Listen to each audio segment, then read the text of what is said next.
So students, now we are going to move to the next type of equation that is called as quadratic equation.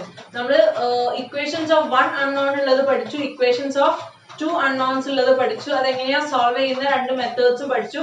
പക്ഷെ ആ equations ഒക്കെ എന്തായിരുന്നു? Linear equations ആയിരുന്നു. X ഉണ്ട്, Y ഉണ്ട്. അതിൽ നിന്നും ഡിഫറെന്റ് ആയിട്ട് മറ്റൊരു ടൈപ്പ് ഓഫ് ഇക്വേഷൻ ആണ് എന്ത്? ക്വാഡ്രാറ്റിക് ഇക്വേഷൻ എന്ന് പറയാം. കുറെ പേർക്ക് അറിയായിരിക്കും. ക്വാഡ്രാറ്റിക് ഇക്വേഷൻ എന്ന് പറഞ്ഞാൽ equation of the form ax square plus bx plus c equal to 0. ഏതൊരു ഇക്വേഷൻ ആണോ ഈ ഒരു ഫോമിലുള്ളത് ax square plus bx plus c equal to 0, ആ ഒരു ഫോമിലുള്ള ഇക്വേഷനെയാണ് നമ്മൾ നോർമലി ക്വാഡ്രാറ്റിക് ഇക്വേഷൻസ് എന്ന് പറയാം. നിങ്ങൾക്ക് കൺഫ്യൂഷൻ ഉണ്ടാവും എന്തൊരു ടൈപ്പ് ഓഫ് ഇക്വേഷൻ ആണ് ഇത് എന്നുള്ളത് അല്ലെ. ഇവിടെ കണ്ടോ, ഒരൊറ്റ അൺനോണേ ഉള്ളൂ, എക്സ് എന്ന് പറഞ്ഞ ഒരൊറ്റ അൺനോണേ ഉള്ളൂ അല്ലെ. എക്സ് മാത്രമേ ഉള്ളൂ, വൈകളില്ല, സെഡുകളൊന്നുമില്ല, എക്സ് മാത്രമേ ഉള്ളൂ. അതുകൊണ്ട് തന്നെ നമുക്ക് ഒരു ഇക്വേഷൻ ഉള്ളൂ. പക്ഷെ ഇവിടുത്തെ ഒരു പ്രോബ്ലം എന്താന്ന് വെച്ചാല് എക്സ് എന്ന് പറഞ്ഞാല് ഒന്ന് എക്സിന്റെ സ്ക്വയർ ആയിട്ടാണ് കിടക്കുന്നത് അല്ലെ. എക്സ് സ്ക്വയർ ഒന്ന് എന്താണ്? എക്സ്. ഇവിടെ എന്താണ്? ഒന്നുമില്ല. അപ്പൊ ഇതേ ഫോർമാറ്റിൽ വരണം കേട്ടോ. And in this quadratic equation we are having only one unknown and that is represented by x. x ആണ് എന്ത്? ഇവിടുത്തെ unknown എന്ന് പറഞ്ഞാൽ. പക്ഷെ നമ്മൾ നോർമലി കാണുന്ന ഇക്വേഷൻസിൽ x എങ്ങനെയാണോ കിടന്നിട്ടുള്ളത് x ആയിട്ടാണ് ഉണ്ടായിട്ടുള്ളത് അല്ലെ. പക്ഷെ അതിൽ നിന്നും ഡിഫറെന്റ് ആയിട്ട് ഒരു ഭാഗത്ത് എക്സ് സ്ക്വയർ ആയിട്ടും ഒരു ഭാഗത്ത് എക്സ് എന്തായിട്ടുമാണ് കിടക്കുന്നത്? എക്സ് അങ്ങനെ തന്നെയാണ് കിടക്കുന്നത്. എന്താ എക്സ് സ്ക്വയർ എന്ന് പറഞ്ഞാല്? എക്സ് സ്ക്വയർ എന്ന് പറഞ്ഞാൽ എക്സ് ഇൻറ്റു എക്സ് ആണ് കേട്ടോ. അപ്പം a into x square plus b into x plus C equal to 0. And here a b c are constants. Constants എന്ന് ഉദ്ദേശിച്ചത് നമ്പേഴ്സ് ആയിരിക്കും കേട്ടോ. എയും ബിയും സിയും നമ്പേഴ്സ് ആയിരിക്കും. എക്സ് സ്ക്വയറും എക്സിന്റെ ഒരു ടേം ഉണ്ടാവും, സിക്ക് എക്സുകളൊന്നും ഉണ്ടാവില്ല, ഈക്വൽ ടു 0. അപ്പൊ ഈ ഒരു ടൈപ്പിലുള്ള അല്ലെങ്കിൽ ഈ ഒരു ഫോമിലുള്ള ഇക്വേഷനെ പെർട്ടിക്കുലർ ആയിട്ട് പറയുന്ന പേരാണെന്ത്? Quadratic equation. ഇത് സോൾവ് ചെയ്യാൻ വേണ്ടിയിട്ട് നമുക്ക് ഒരു പെർട്ടിക്കുലർ ഇക്വേഷൻ ആണ് നമ്മൾ യൂസ് ചെയ്യുക. ആ ഇക്വേഷനിൽ സബ്സ്റ്റിറ്റ്യൂട്ട് ചെയ്താൽ നമുക്ക് എന്ത് ചെയ്യും? We could find the solution for quadratic equation. അപ്പൊ എന്തൊക്കെ ടൈപ്പ് ഓഫ് ക്വാഡ്രാറ്റിക് ഇക്വേഷൻസ് ആണ് ഉള്ളത് എന്നാണ് നോക്കുന്നത്. അപ്പൊ ക്വാഡ്രാറ്റിക് ഇക്വേഷന് മെയിൻലി പറയുന്ന ഒരു കണ്ടീഷൻ ഉണ്ട്, that is a should not be equal to 0. A ഒരിക്കലും 0 ആവാൻ പാടില്ല. ഇവിടെ എ 0 ആയാൽ എന്തായി പോയി?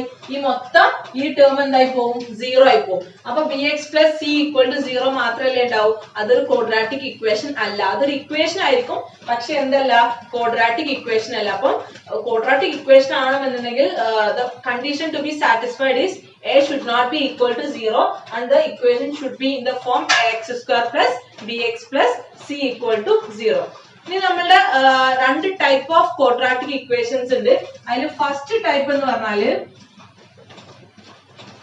Pure quadratic equations. Pure quadratic equations അതായത് ചില ക്വാഡ്രാറ്റിക് ഇക്വേഷൻസ് നമ്മൾ ഒരിക്കലും ഇക്വേഷന് അല്ലെങ്കിൽ ആ ഒരു നമുക്ക് കിട്ടുന്ന ഫോർമുലയിൽ നമ്മൾ സബ്സ്റ്റിറ്റ്യൂട്ട് ചെയ്യേണ്ട ആവശ്യം ഇല്ല. നമുക്ക് എന്ത് ചെയ്യാം? ഡയറക്റ്റ് ഇതിന്റെ ആൻസർ കിട്ടും. ഒരു പ്യുവർ ക്വാഡ്രാറ്റിക് ഇക്വേഷൻ എന്ന് പറഞ്ഞാൽ a X square plus B X plus C equal to 0 എന്നുള്ള ഇക്വേഷനിൽ the coefficient b will be equal to 0. അങ്ങനെ ബി 0 ആയിട്ടുള്ള ടേം അല്ലെങ്കിൽ ഈ ഒരു ടേം ഒഴിവായിട്ടുള്ള ബാക്കിയുള്ള ടേം മാത്രമുള്ള ഒരു ഇക്വേഷൻ അതാണ് എന്ത്? Pure quadratic equation. ഇപ്പൊ നമ്മൾ ഏതെങ്കിലും ഒരു ഇക്വേഷനിൽ ബിയുടെ വാല്യൂ 0 ആണെന്നുണ്ടെങ്കിൽ അങ്ങനത്തെ ഇക്വേഷൻസിനാണ് സിംപ്ലി എന്ത് പറയാ?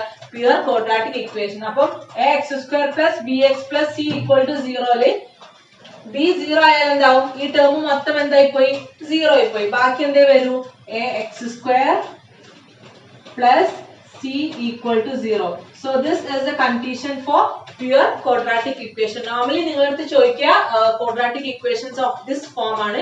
പക്ഷെ b equal to 0 ആണെങ്കിൽ നിങ്ങൾ മനസ്സിലാക്കുക that is also a quadratic equation, but that is pure quadratic equation and it will have the form ax square plus c equal to 0 because b will be equal to 0. എങ്ങനെയാണ് ഒരു pure quadratic equation solve ചെയ്യാമെന്ന് പറഞ്ഞുതരാം. അപ്പം ഇങ്ങനെ ഒരു question ആണ് നമുക്കുള്ളത്. 5x square minus 125 equal to 0. അപ്പൊ എയും ബിയും സിയും വന്നില്ല, അതിന്റെ വാല്യൂസ് നെഗറ്റീവ് ആവാട്ടോ. ഇവിടെ നോക്കൂ, സിയുടെ വാല്യൂ -125 ആണ്. എക്സ് സ്ക്വയറിന്റെ തൊട്ട് ഇപ്പുറത്തുള്ളതാണ് A, that is A is equal to 5 അല്ലെ.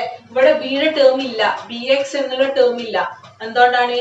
ബി ഈക്വൽ ടു 0 ആണ്. അതുകൊണ്ട് തന്നെയാണ് ഇതിനെ നമ്മൾ എന്ത് പറയുന്നത്? This is pure quadratic equation. അപ്പൊ ഒരു പ്യുവർ ക്വാഡ്രാറ്റിക് ഇക്വേഷൻ ആണെന്നുണ്ടെങ്കിൽ അതിന് നമ്മൾ പെർട്ടിക്കുലർ ആയിട്ട് ഒരു ഫോർമുല ഒന്നും യൂസ് ചെയ്യേണ്ട, നമുക്ക് ഈ ഒരു ഇക്വേഷൻ ഡയറക്റ്റ് കാണാൻ പറ്റും. ഇതൊന്ന് സോൾവ് ചെയ്ത് നോക്കാം കേട്ടോ. അപ്പൊ 5x² - 125 equal to 0 we'll have to find the value of x. അപ്പം നമുക്ക് എന്ത് കിട്ടും? 5x² is equal to ഈ -125 ഇങ്ങോട്ടേക്ക് കൊണ്ടുപോകുമ്പോൾ എന്താവും? +25 ആവും. അപ്പൊ 5x² equal to 125. ഞാൻ 5നെ ഇങ്ങോട്ടേക്ക് എടുക്കാണ്. That is x² is equal to 125/5. 125/5 is equal to 25. അതായത് x² equal to 25 നമുക്ക് കിട്ടി. പക്ഷെ നമുക്ക് എന്താ വേണ്ടത്? x² അല്ല വേണ്ടത്, പകരം നമുക്ക് x ആണ് വേണ്ടത്. സ്ക്വയർ എന്ന് പറഞ്ഞാൽ എന്താ? x into x അല്ലെ. അപ്പം ഒരു സ്ക്വയർ ഈക്വൽ ടുന്റെ അപ്പുറത്തോട്ട് പോകുമ്പോൾ നമുക്ക് x മാത്രം മതി അല്ലെ. അപ്പം സ്ക്വയർ ടേം ഈക്വൽ ടുന്റെ അപ്പുറത്തോട്ട് പോകുമ്പോൾ എന്തായിട്ടാണ് മാറുക? റൂട്ട് ആയിട്ടാണ് മാറുക കേട്ടോ. ഇപ്പൊ ഈക്വൽ ടുന്റെ ഇപ്പുറത്ത് ഇപ്പൊ x² എന്നുണ്ടെങ്കിൽ ആ സ്ക്വയർ റൂട്ടിന്റെ ഇപ്പുറത്തോട്ട് പോകുമ്പോൾ സ്ക്വയർ മാറിയിട്ട് എന്താവും? റൂട്ട് ആയിട്ട് മാറും. അപ്പം അതൊന്ന് ശ്രദ്ധിക്കുക. നേരെ തിരിച്ചാണ് കേട്ടോ, റൂട്ട് ഇപ്പുറത്തോട്ട് മാറുമ്പോൾ സ്ക്വയർ ആയിട്ട് മാറും. അപ്പൊ നമുക്ക് x² വേണ്ട, പകരം x മാത്രം മതി. അപ്പൊ x എന്ന് പറയുമ്പോൾ ഈ സ്ക്വയർ ഇങ്ങോട്ട് പോകുമ്പോൾ എന്താവും? √25 ആവും. So what is the value of √25? That is equal to 5. √25 കാണാൻ അറിഞ്ഞൂടെ? അറിയാത്തവരെന്ത് ചെയ്താൽ മതി? നോർമലി നമ്മളെ കാൽക്കുലേറ്ററിൽ യൂസ് ചെയ്താൽ മതി. അപ്പൊ 5 into 5 ആയിരിക്കും എന്ത്? 25 എന്ന് പറഞ്ഞാൽ. അതുകൊണ്ടാണ് √25യുടെ വാല്യൂ എന്ന് പറഞ്ഞാൽ എന്ത് തന്നെയാണ്? 5 ആണ്. So that we have got the value of x is equal to 5. അപ്പം ഒരു പ്യുവർ ക്വാഡ്രാറ്റിക് ഇക്വേഷൻ വേറെ value of b equal to 0 നമ്മൾ എങ്ങനെയാണ്? നോർമലി ഇങ്ങനെയാണ് സോൾവ് ചെയ്യുക. ഡയറക്റ്റ് നമുക്ക് എന്ത് ചെയ്യും? സബ്സ്റ്റിറ്റ്യൂട്ട് ചെയ്ത് വരുമ്പോൾ എക്സിന്റെ അൺനോൺ വാല്യൂ നമുക്ക് ഒബ്റ്റെയിൻ ചെയ്യും. So the second type of quadratic equation is general quadratic equation. General quadratic equation എന്ന് പറഞ്ഞാൽ ഞാൻ ഫസ്റ്റ് പറഞ്ഞതാണ്. Any equations of the form ax² plus bx plus c equal to 0 is called as general quadratic equation. ഈ general quadratic equation solve ചെയ്യാൻ നമുക്ക് 3 methods ഉണ്ട്. അതിലുള്ള first method എന്ന് പറഞ്ഞാൽ by factorization.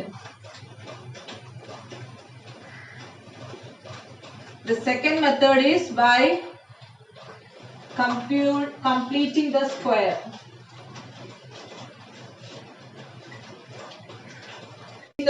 And the third one is by quadratic formula.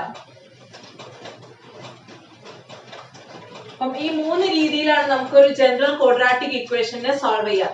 That is, any equations of the form ax² plus bx plus c equal to 0 can be solved by factorization, by completing the square, by quadratic formula. അപ്പൊ നിങ്ങൾക്ക് ഇപ്പോൾ ഒരു confusion ഉണ്ടാവും, എങ്ങനെയാണ് ഈ 3ൽ നമ്മൾ എന്ത് ചെയ്യുക? സെലക്ട് ചെയ്യാന്നുള്ളത്. അപ്പൊ ചില ഇക്വേഷൻസ് മാത്രമേ ഫാക്ടറൈസേഷനും കംപ്ലീറ്റിംഗ് ദ സ്ക്വയറും നമുക്ക് ചെയ്യാൻ പറ്റുള്ളൂ, അതായത് ഈസി ആയിട്ട് ചെയ്യാൻ പറ്റുള്ളൂ. അപ്പൊ മെയിൻലി നമുക്ക് എപ്പോഴും യൂസ് ചെയ്യാൻ പറ്റുന്ന അല്ലെങ്കിൽ ഈസി ആയിട്ട് ചെയ്യാൻ പറ്റുന്ന ഒരു മെത്തേഡാണ് എന്ത്?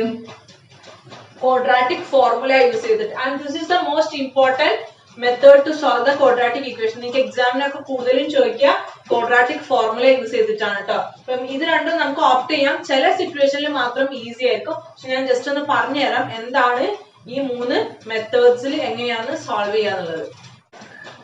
അപ്പൊ നമുക്ക് നോക്കാം എങ്ങനെയാണ് ഫാക്ടറൈസേഷൻ മെത്തേഡ് യൂസ് ചെയ്തിട്ട് ഒരു ക്വാഡ്രാറ്റിക് ഇക്വേഷന് ജനറൽ ഫോമുള്ള ഒരു ക്വാഡ്രാറ്റിക് ഇക്വേഷൻ സോൾവ് ചെയ്യാന്നുള്ളത്. പക്ഷെ ഈ ഒരു ഫോം നമുക്ക് ഈ ഇക്വേഷൻസ് ജനറൽ ഫോർമുല യൂസ് ചെയ്തിട്ട് സോൾവ് ചെയ്യാം കേട്ടോ. അതായിരിക്കും കുറച്ചും കൂടെ ഈസി. ഈ മെത്തേഡ്സ് എങ്ങനെയാണെന്നുള്ളത് ഓരോ പ്രോബ്ലം വെച്ച് ഞാൻ ജസ്റ്റ് ഒന്ന് പറഞ്ഞിട്ട് പോവാം. നിങ്ങൾ മെയിൻലി ഓപ്റ്റ് ചെയ്യേണ്ടത് തേർഡ് ഫോം ആണ്. നിങ്ങൾക്ക് അതാണ് കൂടുതലും പഠിക്കാനുള്ളത്. പക്ഷെ എന്താണ് ഫാക്ടറൈസേഷൻ എന്ന് പറഞ്ഞുതരാം. അപ്പം x² - 6x plus 8 is equal to 0. അപ്പൊ നമ്മൾ ശ്രദ്ധിക്കേണ്ട കാര്യം ഈ 2 വേരിയബിൾസ് ആണ്, -6ഉം 8ഉം. നമുക്ക് കിട്ടണം 2 numbers. We have to get 2 numbers whose product is equal to 8 and whose sum is equal to -6. ഈ സെന്ററിലുള്ള എക്സിന്റെ കോഎഫിഷ്യന്റ് ഇല്ലേ -6, നമുക്ക് രണ്ട് നമ്പേഴ്സ് വേണം. ആ രണ്ട് നമ്പേഴ്സിന്റെ അഡീഷൻ അല്ലെങ്കിൽ ആ രണ്ട് നമ്പേഴ്സ് ആഡ് ചെയ്താൽ -6ഉം ആ സെയിം രണ്ട് നമ്പേഴ്സ് മൾട്ടിപ്ലൈ ചെയ്താൽ 8ഉം കിട്ടുന്ന രണ്ട് നമ്പേഴ്സ് നമുക്ക് അറിയണം. അപ്പം അങ്ങനെയുള്ള ചില കേസസിൽ നമുക്ക് ഈസി ആയിട്ട് പിക്ക് ഔട്ട് ചെയ്യാം. ഒന്ന് ആലോചിച്ച് നോക്കൂ, ഏത് രണ്ട് നമ്പേഴ്സ് ആഡ് ചെയ്താലാണ് -6ഉം ആ രണ്ട് നമ്പേഴ്സ് മൾട്ടിപ്ലൈ ചെയ്താൽ എന്തും കിട്ടണം, 8ഉം കിട്ടണം. അപ്പൊ ഏതായിരിക്കും നമ്പേഴ്സ്? ഒന്ന് ആലോചിച്ച് നോക്കൂ, -6 കിട്ടണമെന്നുണ്ടെങ്കിൽ -4 -2 ചെയ്താൽ പോരെ? -4 പ്ലസ് -2 എന്ന് പറഞ്ഞാൽ എന്താ? രണ്ട് മൈനസ് ആണ്. അപ്പൊ ആഡ് ചെയ്തിട്ട് മൈനസ് ആയിട്ട് അപ്പൊ -4 പ്ലസ് -2 ഈസ് ഈക്വൽ ടു -6ഉം സെയിം. -4 ഇൻറ്റു -2 എന്ന് പറയുമ്പോൾ രണ്ട് മൾട്ടിപ്ലിക്കേഷൻ ആണ്. 4 × 2 8, രണ്ട് മൈനസ് എന്തായി പോകും? പ്ലസ് ആയി പോകും. അപ്പൊ ഈ ഒരു കണ്ടീഷൻ നോക്കാൻ പറ്റുന്ന ചില ഇക്വേഷൻസ് ഉണ്ടാവും. അപ്പൊ അങ്ങനത്തെയുള്ള ഇക്വേഷൻസ് നമുക്ക് പെട്ടെന്ന് എന്ത് ചെയ്യാം? ഫാക്ടറൈസേഷൻ വെച്ചിട്ട് സോൾവ് ചെയ്യാം. നമുക്ക് കിട്ടി ഏതൊക്കെയാണ് നമ്പേഴ്സ്? -4ഉം -2 എന്നുള്ള രണ്ട് നമ്പേഴ്സ് കിട്ടി. എന്നിട്ട് ഈ രണ്ട് നമ്പേഴ്സിനെ നമുക്ക് ഡയറക്റ്റ്ലി എന്ത് ചെയ്താം? x - 4 into x - 2 equal to 0. എക്സിന്റെ കൂടെ ആ -4ഉം എക്സിന്റെ കൂടെ ആ -2 ആഡ് ചെയ്ത് നമുക്ക് ഈ ഒരു ഫോർമാറ്റിൽ എഴുതാം. അപ്പൊ നിങ്ങൾക്ക് മേ ബി കൺഫ്യൂഷൻ ഉണ്ടാവും എങ്ങനെയാണ് ഈ ഒരു ഫോർമാറ്റിൽ മാറ്റി എഴുതാന്നല്ലേ. അതായത് ഈ ഒരു ഇക്വേഷൻ നമ്മൾ ചുരുക്കി എഴുതാണ് ചെയ്യുന്നത്. ഇതൊന്ന് എക്സ്പാൻഡ് ചെയ്താൽ നമുക്ക് എന്ത് കിട്ടും? ഈ മുകളിലത്തെ ഈ ഇക്വേഷൻ തന്നെ കിട്ടും. എന്താ ചെയ്യാ? x × x x², x × -2 -2x, -4 × x -4x, -4 × -2 plus 8. അതായത് -2x -4x എന്ന -6x തന്നെയാണ്. അപ്പൊ ഈ ഇക്വേഷൻ നമുക്ക് എന്ത് ചെയ്യും? മാറ്റിയാല് മുകളിലത്തെ ഇക്വേഷനെ കിട്ടും. അപ്പൊ അതിനെ ഇങ്ങനെ ഒന്ന് ചെറുതാക്കാൻ വേണ്ടിയിട്ടാണ് ഞാൻ ഈ ഒരു മെത്തേഡ് പറഞ്ഞു തന്നത്. x - 4 × x - 2 equal to 0 എന്ന് പറഞ്ഞാല് നമുക്ക് എന്ത് ചെയ്താം?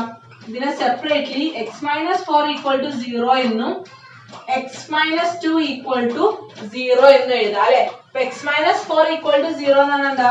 x equal to +4. ഇവിടെ എന്ത് കിട്ടും? x equal to +2. ഓക്കെ. അപ്പൊ പറയാൻ വിട്ടുപോയ ഒരു കാര്യമായിട്ട്, അതായത് ക്വാഡ്രാറ്റിക് ഇക്വേഷൻ എപ്പോഴും രണ്ട് സൊല്യൂഷൻ ഉണ്ടാവും കേട്ടോ. അപ്പം ഇവിടെ നമ്മൾ ചെയ്തപ്പോൾ കണ്ടില്ല, x can be equal to 4 and x can be equal to 2. അപ്പം ഈ രണ്ട് സൊല്യൂഷൻസ് ആണ് നമുക്ക് എന്ത് കിട്ടുന്നത്? ഈ ഒരു പ്രോബ്ലം ബൈ ഫാക്ടറൈസേഷൻ യൂസ് ചെയ്തിട്ട് സോൾവ് ചെയ്യുമ്പോൾ കിട്ടുന്നത്. അപ്പൊ ഫാക്ടറൈസേഷൻ ചില കേസസിൽ നമുക്ക് പെട്ടെന്ന് ഈ രണ്ട് നമ്പേഴ്സിനെ പിക്ക് ഔട്ട് ചെയ്യാൻ പറ്റും. അങ്ങനെ പറ്റുകയാണെന്നുണ്ടെങ്കിൽ നമുക്ക് എന്ത് ചെയ്താൽ മതി? ഇങ്ങനെ ഒരു ഫോമിൽ സോൾവ് ചെയ്യാൻ മതി. നമ്മള് ഒരു ക്വാഡ്രാറ്റിക് ഇക്വേഷന്റെ സൊല്യൂഷനെ പറയുന്ന പേരാണ് റൂട്ട്സ് എന്ന് കേട്ടോ. അപ്പൊ the roots of the equation are എന്തെന്നെയാണ്? x equal to 4ഉം x equal to 2ഉം. അപ്പൊ രണ്ട് റൂട്ട് ഉണ്ടാവും ഒരു ഇക്വേഷന്. സോ ദാറ്റ് നമുക്ക് കിട്ടിയത് എന്താണ്? x equal to 4ഉം x equal to 2ഉം. അപ്പൊ so this is how we solve an equation by the method called as factorization. Now we will see how to calculate by using computing the square method.